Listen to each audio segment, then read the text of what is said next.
Hello! Today is the first edition of my weekly series called Ask Elle Anonymously. I had another name for it. It was going to be Ask Me Anonymously or Ask Elle Anonymously. I like Ask Elle Anonymously better. I've got quite a few questions lined up here from multiple sources, some from Twitter, from Instagram, from YouTube, and I'm just going to run through my favorite questions that I've picked out, and I'm going to answer them, and I'm going to be answering them anonymously. So in the future, when I do more of these, you can ask me anything. If you don't want people to know it was you, you can DM me on Twitter or Instagram. So it has come to my attention there are quite a few questions about the trans community and the detrans community in general, my thoughts on both. So I'm going to start there because that seems to be a pretty common question that I get asked regardless of this series, just in general on all of my videos and Twitter and stuff. Okay, let's start with the first question. The first question to start off this series is going to be a hard hitter. If you're sensitive, turn this video off right now. So the question is, what are my thoughts on transgender people in general? Like trans as a concept. Do I think that true trans people exist, or do I think they are confused? It's a very good question. It's a very common question that I get asked a lot. So I'm going to answer it. I'm going to be honest. I've gone through quite a few differences of thought and opinion and belief throughout my detransition.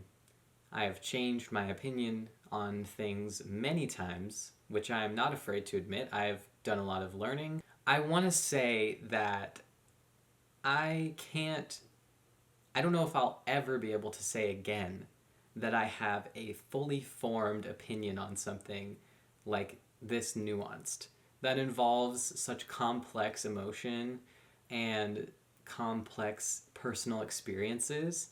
I can't say for sure that someone is or is not really trans. Like, I'm not going to be the one to sit there and say, like, oh, you're just confused, you're stupid, like, you're going to detransition one day too. Like, I'm not going to sit there and say that to anyone now that I've gone through this whole process and learned about myself and how I fit into everything.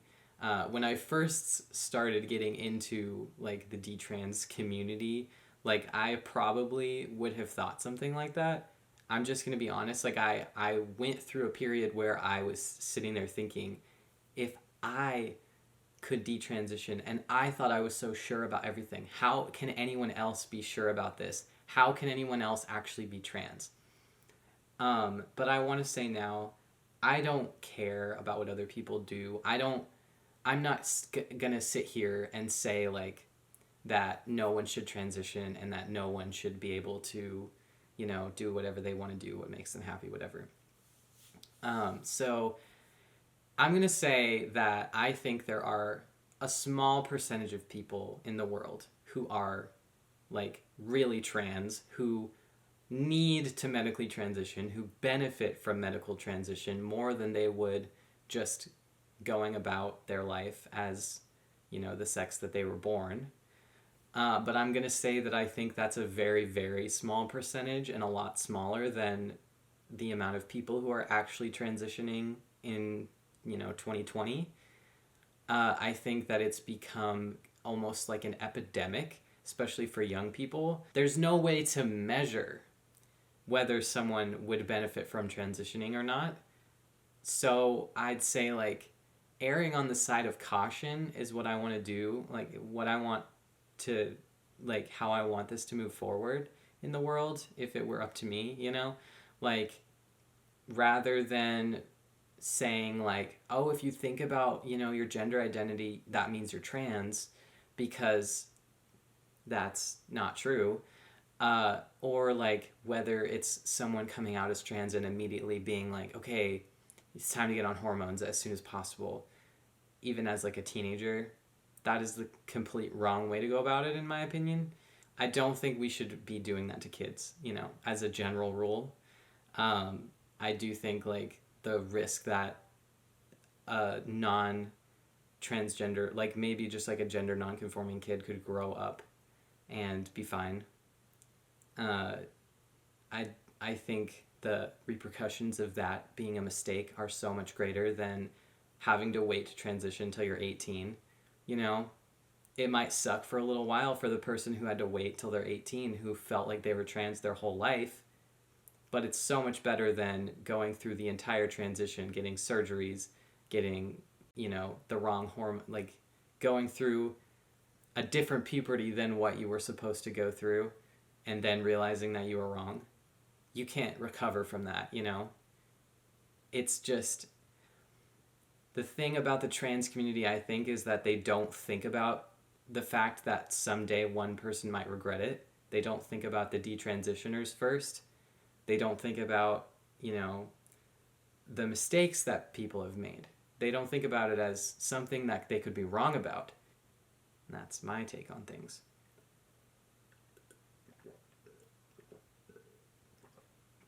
I think I answered the question. Okay, the next question is, can trans people and detransitioners exist in harmony, or does one have to suffer for the other, or is one side valid and the other isn't? This is also a very good question that I think a lot of people have kind of been wondering. I think there's so many different like facets to the trans community that there's no way that they can all come unified and say like it's like there is no overlap between every trans person, you know? So I guess it's kind of a complicated thing to answer. Like the trans community at large, I'd say for the most part the mainstream stuff that you see is going to be the more woke people who think, you know, oh, like, you know, you don't even have to transition to like be trans, like you can just say that you're trans and then you're trans. You know, that's kind of, I feel like that's what we're seeing more in the mainstream. So I'd say those types of people, they can't exist with detransitioners in harmony because they're the same people who are going to be saying to a detransitioner, you were never trans, you were always cis, and you were confused, which directly conflicts with their beliefs about what being trans is, which makes it hard to have a conversation with people like that and have nuanced, you know, dialogue about detransitioning and how it intersects and overlaps with the trans community.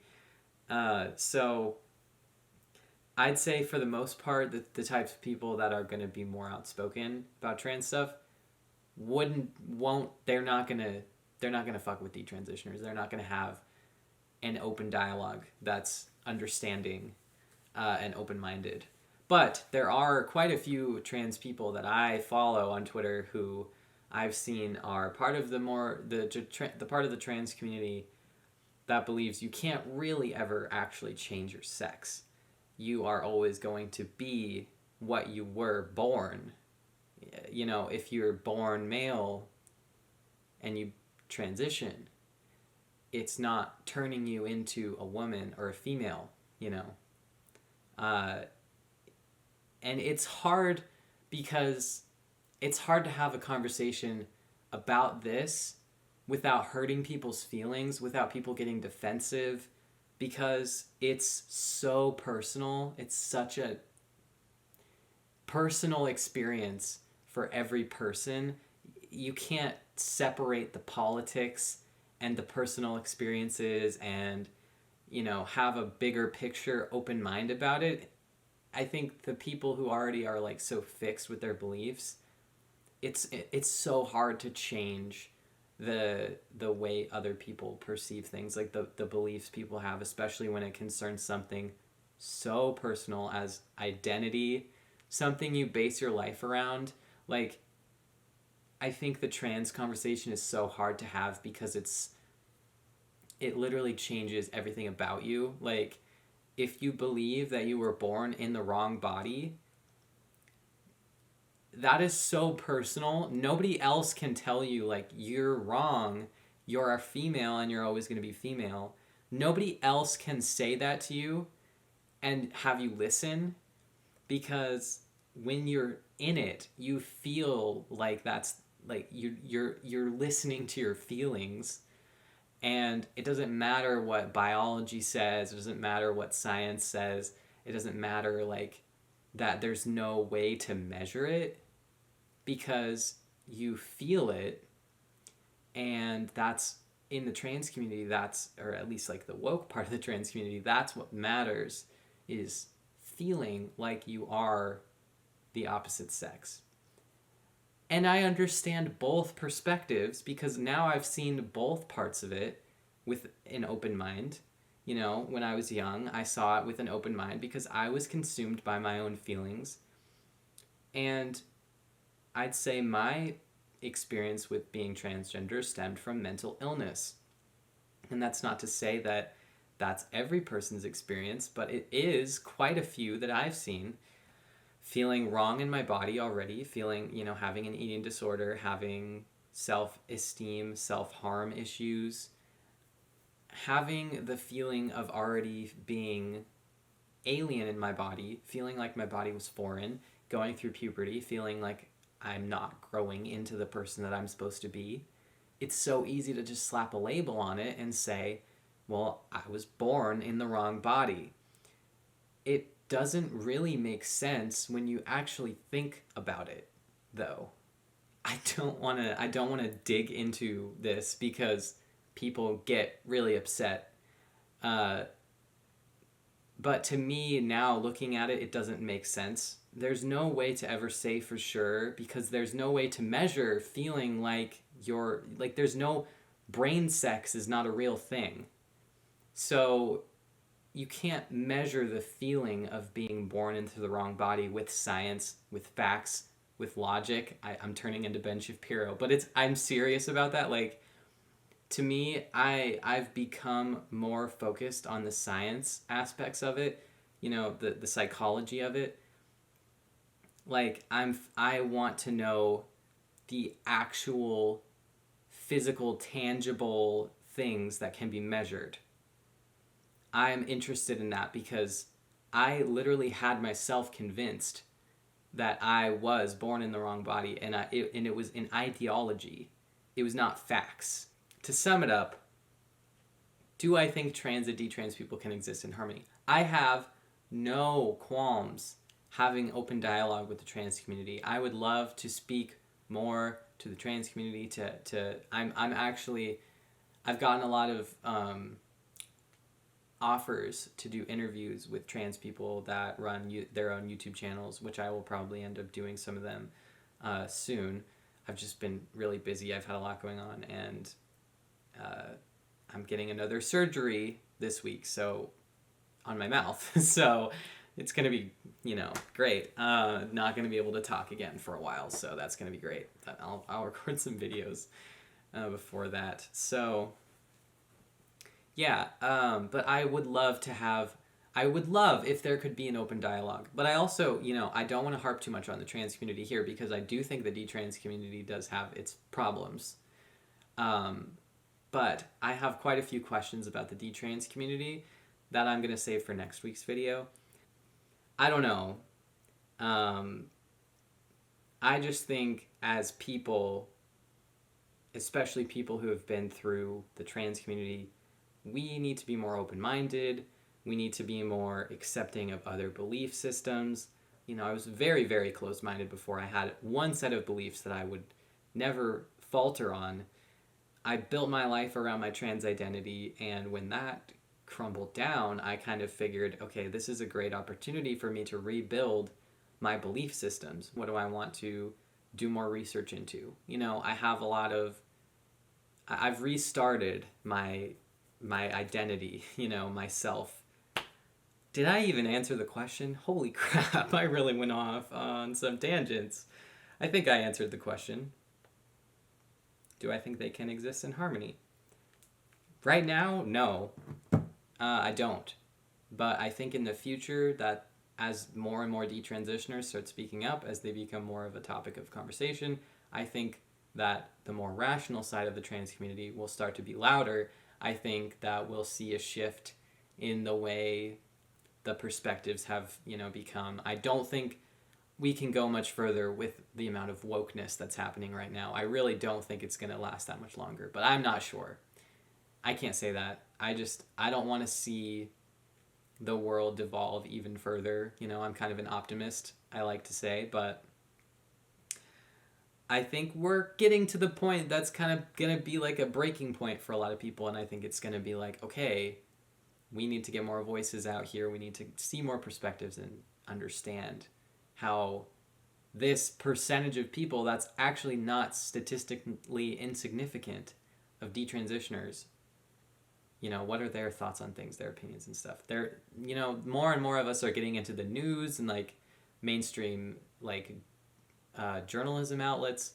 So I think it's getting out there more. I think that more people are going to understand that we're not we're not trying to undermine the trans community by existing. That's my thing. Like, I'm not going to sit here and say trans people shouldn't exist. Trans people shouldn't be talking about it. Like, I think we can exist in harmony, but I think we aren't going to be able to until we both find common ground and try to, I don't know how it can happen, but I think the more woke needs to kind of chill.